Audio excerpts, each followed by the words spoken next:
మన ప్రభు అయిన యేసుక్రీస్తు నామంలో మీ అందరికీ శుభములు. ఆయన నీ పాదము తొట్టిల్లనియడు, నిన్ను కాపాడువాడు కునుకడు. మానవులు చేసిన పాపం కారణంగా దేవుని నుండి వేరు చేయబడ్డారు.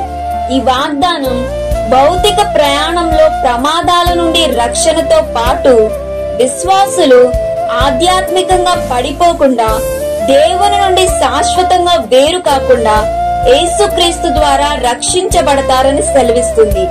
ఆయన ఎల్లప్పుడూ అప్రమత్తంగా తన ప్రజలను చూసుకుంటాడు. యుగ సమాప్తి వరకు సదాకాలము మీతో కూడా ఉంటానని ప్రమాణం చేశారు. ఆయన సంరక్షణ నిరంతరం ఉంటుంది, మన అత్యంత బలహీనమైన సమయంలో కూడా. కాబట్టి సమస్త ఆందోళనను విడిచిపెట్టి ధైర్యంగా ఆయనపై నమ్మకం ఉంచి ఈ వాగ్దానాన్ని స్వతంత్రించుకోవాలని ప్రార్థిస్తున్నాను.